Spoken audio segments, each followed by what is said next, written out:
Coucou, salut, salut. Bonjour mes étoiles. Heureuse de vous retrouver comme d'habitude pour cette nouvelle vidéo. Et donc, aujourd'hui, on a beaucoup à parler. Voilà. Et on va parler des familles des étoiles. Voilà. Les familles des étoiles filantes. Des étoiles filantes. Aujourd'hui, on va parler des étoiles filantes. Et j'ai fait une vidéo où je vous disais pourquoi est-ce que je vous appelle des étoiles. Et je détaillais c'est quoi une étoile. Nous sommes tous des étoiles. C'est vrai? J'ai toujours dit ça. Mais il y a des étoiles qui brillent plus que d'autres étoiles.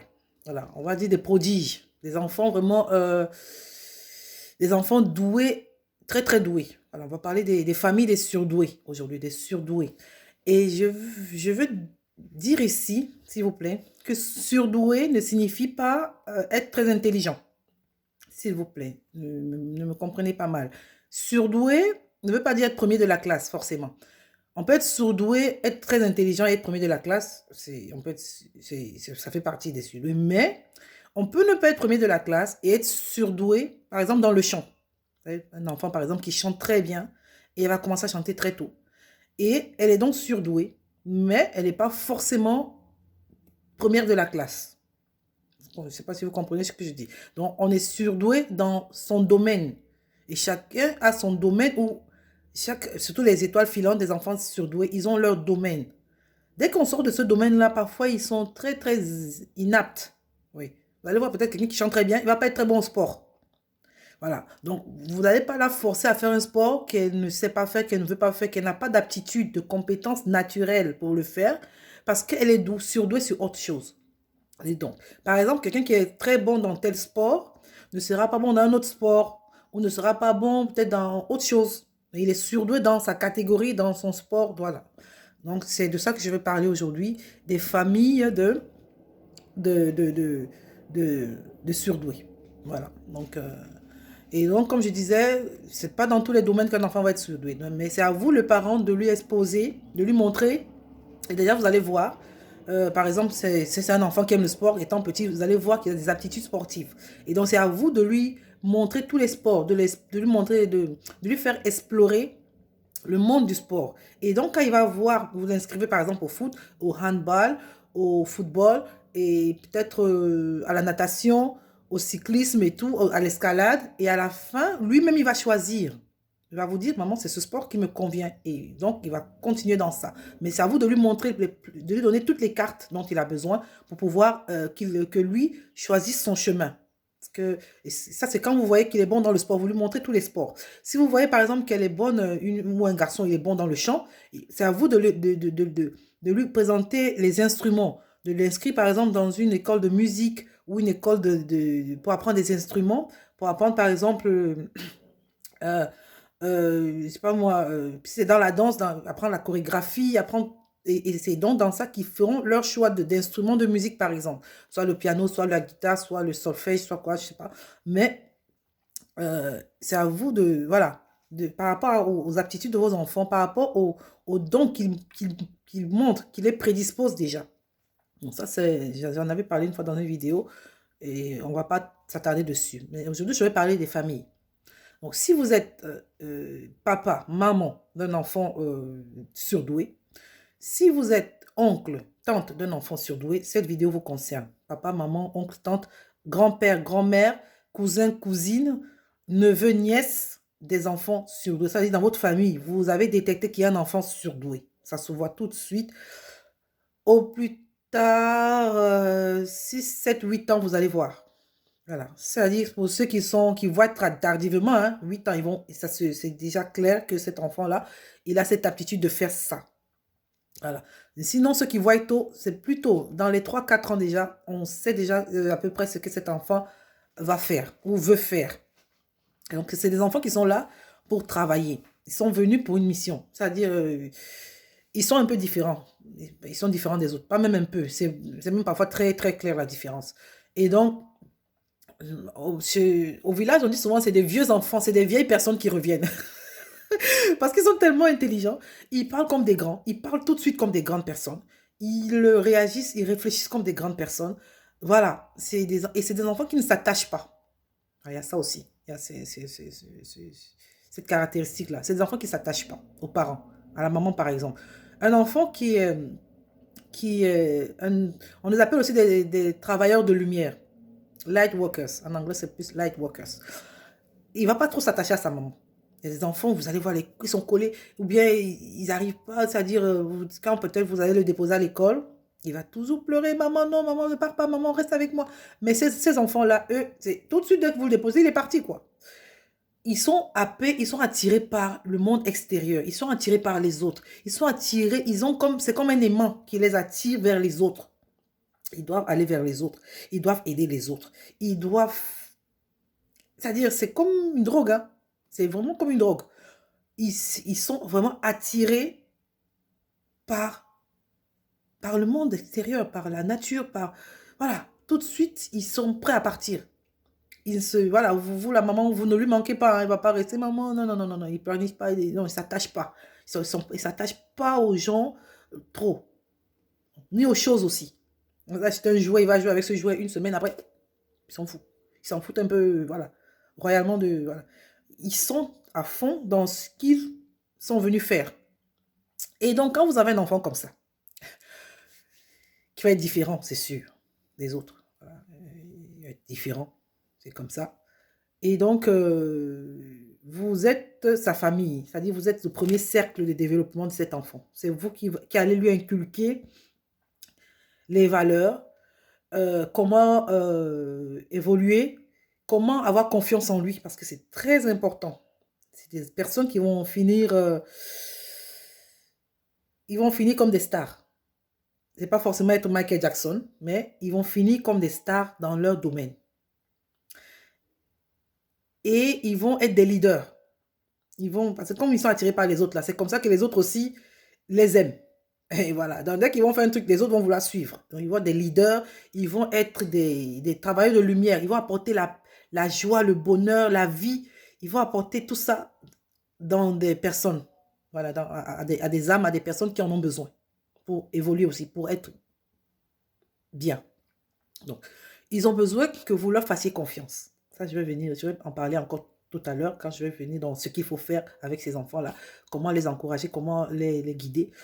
Et donc, ils ont besoin de leur famille. Et c'est pas pour rien qu'ils sont venus dans cette famille-là. C'est pas pour rien qu'ils vous ont choisi. C'est pas par erreur, c'est pas par hasard qu'ils vous ont choisi comme maman, comme papa, comme, voilà, comme famille, pour venir là-dedans, pour naître là, que Dieu même a choisi. Eux-mêmes, ils ont choisi, et Dieu aussi a choisi de les envoyer dans votre famille. Parce qu'il a vu le potentiel que vous aviez en tant que famille, de recevoir cette lumière, cette étoile filante-là, ce travailleur de lumière, ou cette travailleuse de lumière-là. Donc, parmi les parents, que ce soit papa ou maman, il va falloir que, premièrement, vous acceptiez ce cadeau. Première des choses, acceptez le cadeau. C'est un enfant cadeau. C'est un enfant, c'est-à-dire Dieu vous a aimé. Il vous a vu. Il a dit, vraiment, là, je vais vous bénir. C'est la bénédiction comme ça. Donc, acceptez et rendez grâce à Dieu. Si vous avez un tel enfant, si vous êtes le tonton ou la tata d'un tel enfant, bénissez Dieu. Ça veut dire que vous avez un rôle à jouer.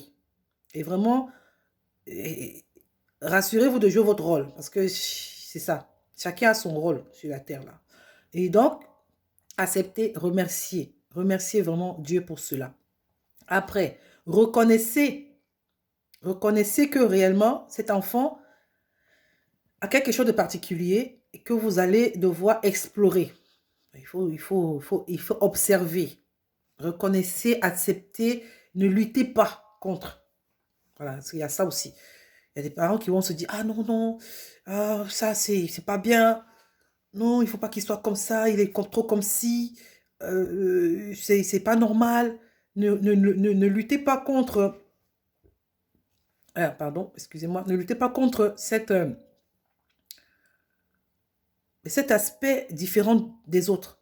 Ne cherchez pas à le rendre comme les autres. Non, ça ne va pas le faire parce qu'il ne va pas être comme les autres. Il n'est pas comme les autres. Il n'est pas les autres déjà. Voilà, il n'a pas le même nom que les autres. Il n'a pas la même constitution physique que les autres et spirituelle surtout que les autres. Mentale. Très différent. Ça ne sert à rien. Vous allez perdre toute une vie à vouloir transformer votre enfant normal et ça va même le déstabiliser. Cet enfant va être déphasé. Voilà, ça va être un enfant un peu voilà. Parce qu'il ne va pas comprendre pourquoi on veut qu'il soit ce qu'il n'est pas. Ça ne va pas marcher. Ça ne va pas marcher. faites ce que vous allez faire. Au contraire, ça va s'empirer, ça va, voilà. Donc, acceptez et reconnaissez cela. Voilà, qu'il n'est pas normal, il ne sera pas normal. Voilà. Un leader n'est pas normal. S'il est normal, il n'est pas leader, on ne le suit pas. Regardez bien les leaders dans le monde entier, dans tous les domaines, hein, que ce soit politique, religieux, social, ils ont quelque chose qui est différent des autres. C'est pour ça qu'on les suit, qu'on les follow. Oui, c'est pour ça qu'on les aime. C'est pour ça, ils ont un charisme qui fait qu'ils ne sont pas pareils que les autres. Ils ont une expérience de vie. Ils ont une caractéristique, c'est-à-dire dans leur ADN, c'est en eux, hein, s'ils sont nés avec, qui fait que ça va attirer les autres. Et ce truc-là, c'est pour ça qu'ils sont différents. C'est pour ça qu'ils sont différents. Voilà. Donc, vous acceptez, vous reconnaissez. C'est déjà le premier pas. Après, il va falloir le protéger. Protéger sa lumière. C'est comme une bougie. Vous voyez, c'est comme une bougie qui est allumée. Voilà, Candle in the Wind, comme Elton John avait chanté quand Lady Di était morte. Candle in the Wind, c'est comme une bougie qui est allumée dans le vent. Donc, si vous ne protégez pas la flamme de la bougie par quelque chose qui barre le vent, voilà, qui fait que le vent ne souffle pas sur la flamme de la bougie, elle va s'éteindre. Voilà, c'est ça. Une bougie dans le vent finit par s'éteindre. Il va falloir protéger cette lumière. Protéger par la prière, prier pour lui, c'est-à-dire, et apprenez-le lui-même à prier pour lui, à protéger sa lumière. C'est important. Dès l'enfance, apprenez à cet enfant la spiritualité, prier, qui est Dieu, voilà, qu'est-ce que... Et tout de suite, très tôt, il va vouloir savoir lui-même ce qu'il est venu faire. C'est des questions qui posent beaucoup de questions. Donc, écoutez-le, accompagnez-le, répondez-le consciemment. En sachant que ce qu'il demande, c'est pas par hasard. Les questions qu'il vous pose, c'est des enfants qui posent beaucoup de questions, mais ils ne posent pas des questions par hasard. Donc, ne les répondez pas comme si c'est un enfant qui embête. Ah, laisse-moi tranquille. Ah, non, non, non. C'est des vieilles âmes. C'est une âme. Il est petit, il s'est incarné dans le corps, il est dans le corps, mais dans sa tête, c'est un vieux. Vous allez voir, même quand il discute avec vous, il a des sujets de personnes adultes. Oui, des personnes, un enfant il va peut-être avoir 5 6 ans, il va vous poser des questions qu'un enfant de 10 ans pose, qu'un enfant de 15 ans pose. Et même à l'école, les maîtres et les maîtresses disent, c'est souvent des enfants précoces. Voilà, c'est souvent des enfants en avance sur leur époque, sur leur temps, sur leur âge. Donc, faites attention, protégez-le, défendez-le. Défendez-le, même si c'est parfois même vous aurez besoin de le défendre même face à peut-être le corps professionnel, le corps éducationnel, c'est-à-dire peut-être les maîtres, les maîtresses qui ne comprennent pas à quel genre d'enfant ils ont affaire. Parce que parfois, ça va être un enfant un peu tactile, qui va être un peu, voilà, turbulent, ça dépend. Il y en a qui sont très calmes, il y en a qui sont turbulents, ça dépend. Mais c'est à vous, famille, papa, maman, oncle, tante, tout ça, de défendre. De dire, non, il est comme ça, parce que c'est comme ça, c'est comme ça, c'est comme ça, c'est comme ça. Parce que vous avez compris la chose. Quand vous avez accepté, vous avez reconnu la chose, vous avez comprise, vous êtes plus apte à défendre cette chose, cette cause-là, voilà, cet état-là. Et donc, comme il est petit, lui, il ne peut pas parler, il peut pas. C'est vous, les grandes personnes de sa famille qui devraient le défendre, le protéger, le soutenir. C'est ça, le prochain point, c'est le soutenez-le. Soutenez-le moralement. Et voilà, soutenez-le moralement. Voilà, faites-lui confiance. Montrez-lui que vous avez confiance en lui. Quel que soit son don, quel que soit son talent. Dites-lui qu'il fait bien. Même quand il ne fait pas bien au départ. Parce que quand il est enfant, il ne maîtrise pas encore. Il fait pas... Parfois, ce n'est pas trop bien. Mais dites-lui, ce que tu as fait, c'est bien. Tu as fait de ton mieux. Je suis fière de toi. C'est important qu'un enfant apprenne, écoute ces paroles-là étant petit. Qu'on ne lui dise pas tout le temps, ah, tu ne vas jamais rien faire, tu n'aboutiras à rien, tu seras rien. Regarde, si tu n'arrives pas à te concentrer dans ci, dans ci, dans ça, dans ça. Voilà, peut-être ces enfants qui ne seront pas peut-être concentrés au départ parce qu'ils ont plein de trucs, plein de choses, plein de dons. Il y en a qui en ont beaucoup plus que d'autres. Il y en a qui ont un seul don, un seul talent. Il y en a qui en ont deux, trois. Et pour un enfant, je vous dis, pour gérer ça dans sa tête, déjà, il est enfant, il n'est pas complètement formé. Hein. Le cerveau n'est pas complètement formé, le cœur, il n'est pas complètement... Tous les organes ne sont pas totalement formés. Les cellules même ne sont pas... Il y a des cellules qui n'existent pas encore à lui, qui vont exister quand il sera adulte, qui lui permettront de contrôler tout ça. Donc, c'est à vous de le soutenir, de le protéger, de l'encourager, de le défendre. Moralement, spirituellement, voilà, écoutez-le, quoi. Ils ont besoin de beaucoup d'écoute, d'attention. C'est des enfants qui demanderont beaucoup plus d'attention que les autres. Donc, soyez là, présent. Soyez présent, soyez maman présente, soyez un papa présent. Voilà. Déposez pas l'enfant ou le prenez la nuit, le soir, déposez là-bas chez les gens, toujours chez les enfants, toujours chez les gens. Non. Ce n'est pas des gens qui vont élever vos enfants. Ce n'est pas des gens qui vont écouter vos enfants. Ce n'est pas des gens qui vont reconnaître ça dans vos enfants. Au contraire, ils vont être jaloux. Pourquoi l'enfant n'est-elle...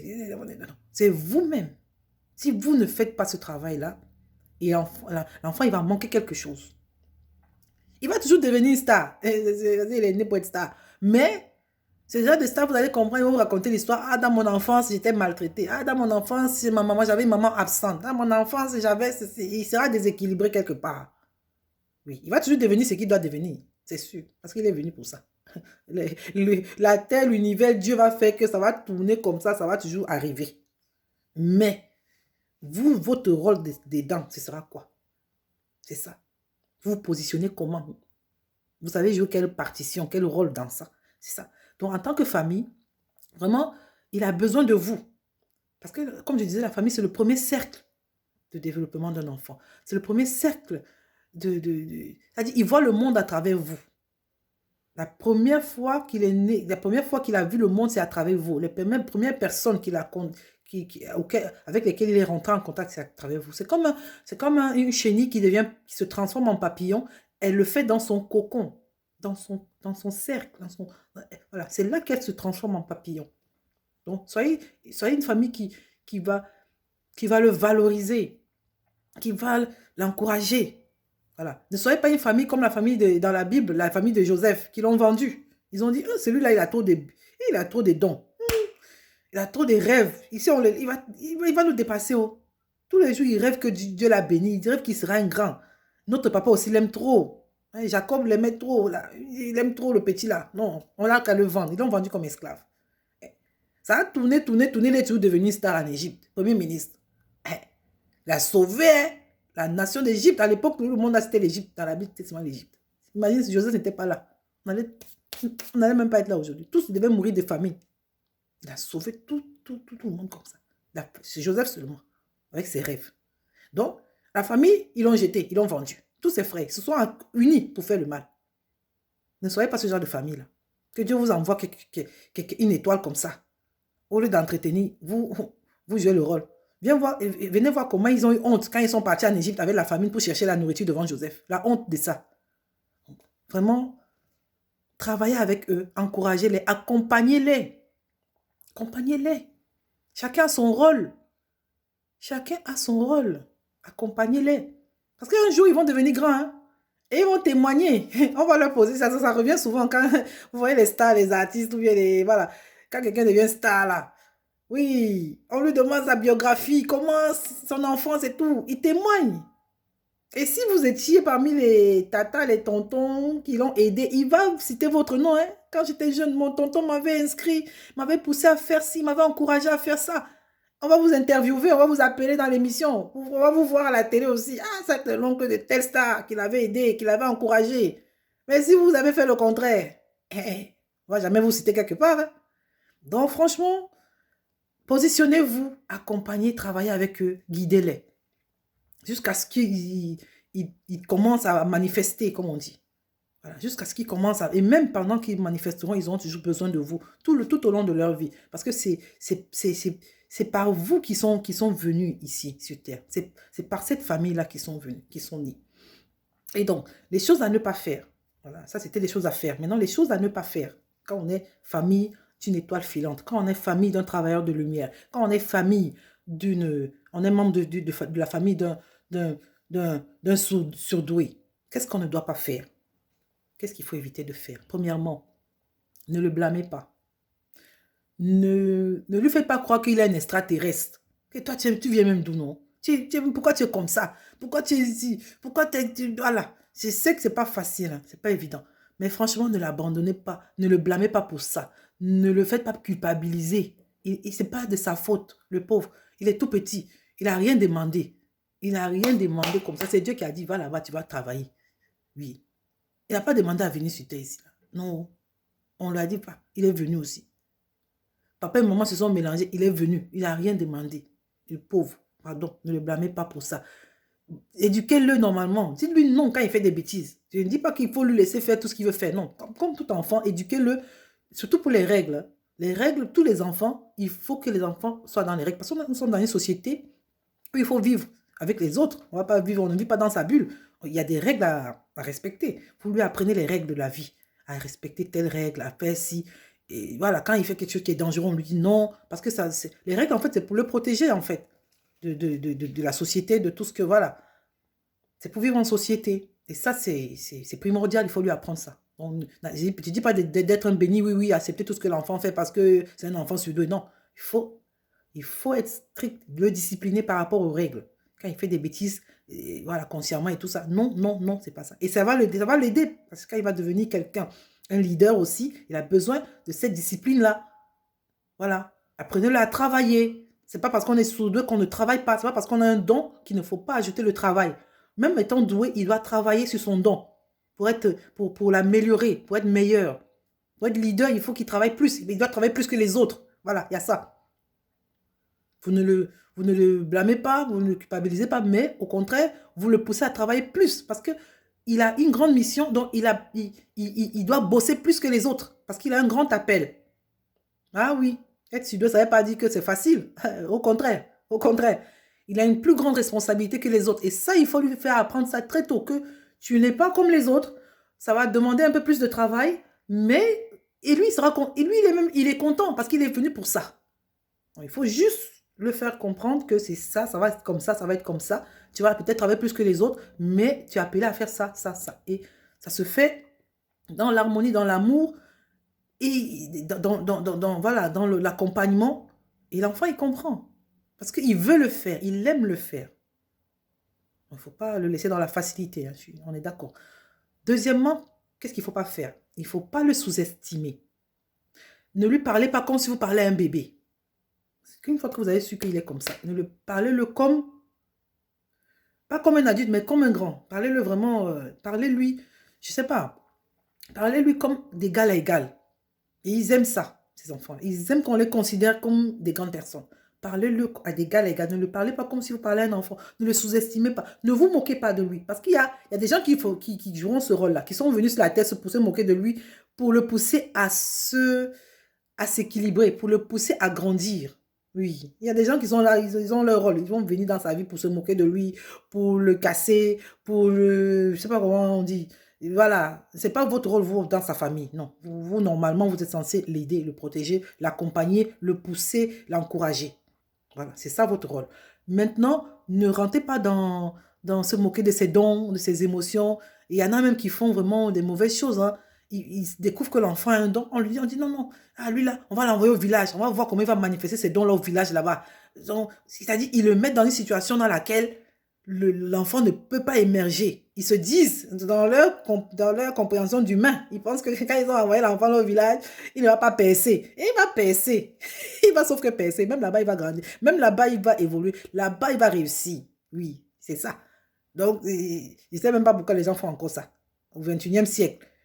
C'est-à-dire, on a des contes, on a des histoires où on a vu comment la marâtre a maltraité l'enfant et l'enfant là qu'on a maltraité est devenu le meilleur. Mais il y a toujours des gens aujourd'hui qui sont toujours là. Quelqu'un, il voit un enfant qui brille, il voit un peu l'étoile, il veut maltraiter, il veut cacher l'étoile, il veut, voilà. Voilà. Je ne sais pas pourquoi. L'enfant là finit par réussir. C'est ça la vie. La vie même vous apprend qu'à la fin, l'enfant là va seulement réussir. Donc, autant mieux jouer le bon rôle dedans. Ça ne sert à rien d'être le méchant. Donc, ne vous moquez pas de lui. Même s'il n'est pas l'aîné, voilà, il y a ça aussi. Même s'il n'est pas l'aîné, ne le parlez pas comme si, voilà, toi tu es le petit frère, dis donc. Tu veux nous dire quoi? Tu veux montrer quoi aux gens? Vous voulez même montrer quoi aux gens? Non, c'est pas ça. c'est pas l'âge qui fait quelque chose. C'est pas la position. C'est pas la position. Hein? Dans la Bible, quand Jacob est allé bénir les enfants de Joseph en Égypte, il est parti en Égypte, Joseph est parti là-bas, il a sauvé l'Égypte, il y a eu deux enfants là-bas. Et Manassé l'aîné et Ephraïm était le cadet. Donc quand Joseph a dit que, quand Jacob, qui est devenu Israël, son nom a changé, devenu Israël, il est parti donc en Égypte pour bénir les enfants de Joseph. Il connaissait bien que Manassé était l'aîné. Hein? Donc Joseph lui a présenté les deux enfants. Et il a mis Manassé devant la main droite de Jacob, d'Israël, pour qu'il bénisse. Et Ephraïm devant la main, parce qu'on bénissait l'aîné avec la main droite. Normalement, c'est comme ça, dans l'Ancien Testament, dans la Bible. Et donc, au moment de bénir les enfants, Jacob, Israël, a inversé les mains. Il a mis la main droite sur Ephraïm, le cadet, et il a mis la main gauche sur Manassé, l'aîné. Donc, il a béni. Et à la fin, vous pouvez lire, c'est dans Exode. Oui. Ouais, bon, en tout cas, vous pouvez lire dans la Bible. Il a mis les mains, il a croisé les mains. Donc, la bénédiction qu'il devait donner à Manassé l'aîné, il a mis ça sur Ephraïm le cadet. Donc, parce que lui, dans sa vision spirituelle d'aîné, Jacob, il savait ce que Ephraïm était venu faire sur la terre. Il savait aussi le rôle de Manassé. Il connaissait les deux. Mais il a béni Ephraïm devant Manassé. La position d'Ephraïm est devenue plus élevée que celle de Manassé l'aîné. Donc, même si cet enfant est venu, il est peut-être le 8e enfant, le 6e, le 3e, il n'est pas l'aîné. Ce n'est pas lui qui doit diriger. Ce n'est pas lui qui doit prendre la... non. S'il est venu avec sa lumière, on n'éteint pas l'autre là. Hein? C'est la lumière de Dieu. Oui, si vous voulez éteindre ça, vous devenez ennemi de Dieu. Vous êtes en train de combattre Dieu, parce que Dieu a fait son travail, il a déjà mis sa lumière dans l'enfant. Vous allez faire comment? Donc, même s'il est le cadet, il est le 3e, le 4e, le 5e, je ne sais pas. Si c'est lui que Dieu a choisi là, c'est lui. Oui, c'est lui. Donc, ça ne sert à rien. Sa lumière va seulement briller. Ça va briller. Donc, encadrez seulement la lumière là. Encadrez. Oui, vous êtes là pour encadrer. Ne dites pas que c'est pour vous. Parce qu'il y a d'autres aussi. Ah, moi, c'est mon enfant. Moi, c'est parce que... Moi, quand j'étais jeune, je chantais bien. Hein. C'est pour ça que mon enfant, il est doué. C'est moi. Vous êtes l'encadreur. Encadreur, coach. Oui, vous êtes le coach. Voilà, le coach n'est jamais le joueur. Le coach ne devient pas le joueur. Non, ce n'est pas vous, ce n'est pas... Parce qu'il y en a, il y en a même certains parents même qui volent même la vedette à leurs enfants. Ils volent la vedette, ils veulent prendre la lumière de son enfant, c'est lui. C'est dit que tu vois, c'est elle, moi, c'est lui, mon enfant, c'est moi, c'est moi. Non, vous êtes l'encadreur. Caretaker, en anglais on dit caretaker. You're just taking care. Tu prends seulement soin de la chose là. On t'a donné ça dans tes mains là, c'est pour que tu prennes soin, c'est pas pour toi. C'est pas pour toi, c'est pour Dieu. Voilà. Donc, comme ça, ne vous moquez pas de ses dons, de ses émotions. Si c'est un enfant qui pleure beaucoup, ah, oh, tu pleures trop, oh, c'est quel genre d'enfant ça? Non, essayez de comprendre pourquoi. Parlez avec lui. Oui, je sais que tu pleures quand tu as telle émotion. Je sais que tu réagis comme ça. Est-ce que tu peux pas plutôt réagir? Est-ce que il y a ça qu'est-ce qui te gêne dans ça? Comment est-ce que on peut travailler sur ça? Qu'est-ce que tu vois que tu peux faire dans ça? Parlez avec lui, aidez-le à être la meilleure version de lui-même. Voilà. À être le meilleur dans son domaine. À être compris. Parce que si déjà il est écouté et compris, ça va donner plus de confiance en lui. Et il en a besoin, je vous dis, la confiance. Parce que vous voyez beaucoup d'artistes, ils savent qu'ils savent chanter, hein, mais ils n'ont pas confiance en eux-mêmes. Ou bien, quand je prends la chanson, c'est pas que la chanson, hein, il peut être même dans le sport. Même, voilà. C'est les autres qui vont lui dire, ah, ce que tu fais, c'est bien. Ah, il faut faire ça. Ah, tu fais ça bien. Ah, tu chantes bien. C'est ça qui lui donne confiance. C'est pour ça que vous voyez beaucoup d'artistes, ils sont attirés par la foule qui les applaudit parce que ça leur donne confiance. Eux-mêmes en eux, ils n'ont pas beaucoup de confiance. Donc, vous, en tant que famille d'étoiles, famille de leaders, vous devez lui dire, vous devez lui montrer que vous avez confiance en lui. Et c'est de là que lui, il va avoir la force pour aller dans le monde, pour aller distiller cette mission-là, la force d'aller affronter le monde. C'est dans la famille que l'enfant prend cette force. Tout enfant, et parce que tous ces enfants sont des étoiles. Chacun a son rôle seulement à son niveau. Mais sinon, tous sont des étoiles. Voilà. Donc, c'est ça. Donc, comme je disais, même si c'est le petit, ne le sous-estimez pas. Dans la Bible encore, il y a l'histoire de Moïse. Moïse était avec son grand frère dans la mission qu'il avait à faire. Il est allé avec son grand frère Aaron et sa grande sœur Myriam. Voilà. Mais c'est lui qui était le troisième. On pouvait dire que, ah, lui là, c'est qui? Nous, ils ont même essayé, ils ont même dit ça. Dieu aussi peut nous parler. Lui, Moïse, il pense que quoi? Ils ont senti ce que ça fait. Oui, oui, oui. Ils ont eu la lèpre pendant des jours. Voilà. Donc, il faut faire attention. C'est pas parce que vous êtes l'aîné, vous êtes l'aîné ou le grand frère, la grande sœur, que vous pensez que Dieu ne peut pas bénir votre petit ou votre petite sœur. Ah non, il faut faire attention. Vous avez votre rôle. Aaron a eu son rôle pendant toute la mission dans l'Exode. Dans tout le livre des autres, il a eu un bon rôle. Myriam aussi a eu son rôle. Chacun avait son rôle. Chacun son travail. S'il vous plaît, ne cherchez pas à rentrer dans la mission de l'autre, votre petit frère. Hein, il est petit, comme c'est moi l'aîné, c'est moi qui dois faire. On n'est pas venu ici pour le même travail. Chacun n'est pas, les 5 doigts de la main, on n'est pas pareil. Comme je vous dis souvent, s'il vous plaît, encadrez-le, c'est votre petit frère, c'est lui que Dieu a choisi pour telle chose. Donc vous, l'accompagnateur est aussi béni. Il y a ta bénédiction quand tu accompagnes. Oui, Aaron qui a accompagné Moïse là, il a été béni. Myriam qui a accompagné a été béni aussi. Voilà. Donc ne cherchez pas à voler, parce qu'il y en a dans les familles, ils veulent voler l'étoile de l'autre. Ils veulent faire pareil que l'autre. Comme l'autre est comme ça, moi aussi je vais devenir aussi. Moi aussi. Ah, on est tous dans la même famille, non? Ah, c'est, voilà, c'est le même sang. Non, chacun a son rôle. Connais ton rôle, connais ton étoile, connais tes dons. C'est pour ça que je vous dis, chacun doit connaître ses dons. Chacun en a. C'est quoi mon rôle? C'est quoi mon don? C'est quoi mon talent? Je ne vais pas copier pour l'autre. Même si je vais m'inspirer. Je peux m'inspirer d'un leader, de quelqu'un qui a fait comme ça pour aussi. Mais je dois avoir ma propre contribution, voilà, ma propre signature. Eh ouais, c'est important. Qui fait que c'est moi. Parce que sinon, vous ne serez jamais satisfait hein, dans ce que vous faites. Si vous êtes là, vous faites seulement pour faire comme l'autre a fait. Je vais faire comme, pareil. Vous n'aurez jamais de joie, de paix, de satisfaction constante dans ce que vous faites, s'il vous plaît. Et donc, l'autre chose à ne pas faire, ne l'accusez pas. Ne l'accusez pas de sorcier, de sorcière. Ne dites pas que c'est un enfant sorcier, c'est un enfant, j'entends beaucoup de choses. Non, ça n'a rien à voir. Voilà. N'allez pas consulter pour un enfant comme ça. Même si vous partez consulter, si vous êtes quelqu'un qui part chez les marabouts vont vous dire que l'enfant là, c'est une étoile. Oui, ils vont vous dire. Mais ne l'accusez pas, n'accusez pas les ancêtres, n'accusez pas la malchance. Non. Parce que ça peut être difficile le travail au début. Mais après, vous voyez que le travail donne toujours des fruits. Vous allez voir que c'est un enfant qui va se distinguer et qui va faire des choses merveilleuses. Voilà, vous allez, après, c'est vous qui allez vous vanter après. Oui, c'est ça. Bon, donc ne le jalousez pas. Ne dites pas pourquoi c'est pas mon enfant. Parfois les tatas, les tontons, les oncles, là, pourquoi c'est pas moi, mon enfant qui a ce don-là. Pourquoi ce n'est pas ma fille? Pourquoi c'est pas mon fils? Pourquoi c'est l'autre? Ah non, moi aussi, je vais faire que mon enfant aussi soit aussi comme ça. Ça ne va pas marcher. Votre enfant aussi, c'est pas... Mais si vous voulez prendre, que votre enfant prenne la place, ça ne va pas... Votre enfant ne va pas aller nulle part.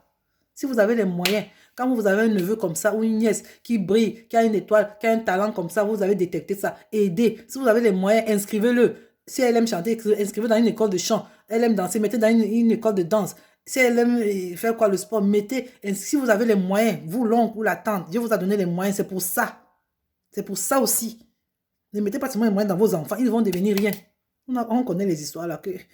Oui, vous refusez d'aider l'enfant de ton frère, ton feu frère ou ta feu soeur qui devait briller. Tu as pensé que c'est ton enfant, tu as mis tout l'argent sur ton enfant, après ton enfant ne devient rien, bandit, devient bizarre. C'est l'enfant là que tu n'as pas aidé là, qui finit par réussir et qui va t'aider dans tes vieux jours. Ton propre enfant va même t'oublier.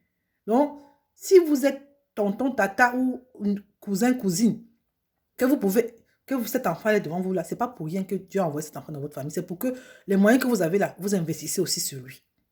Voilà. Vous investissez aussi sur lui. Et c'est comme ça que Dieu va bénir votre famille, bénir votre vie, bénir, voilà, c'est ça. Bénir le monde entier. Par vous, cet enfant-là va bénir le monde entier et ça va être enregistré partout que cet enfant vient de telle famille. Ah oui, c'est aussi la gloire de la famille. Ah oui. Donc, c'était tout pour aujourd'hui. J'ai fini de parler. Je vais vous laisser à vos occupations. On se revoit à la prochaine vidéo. Ciao, ciao. Bisous, bisous tout le monde.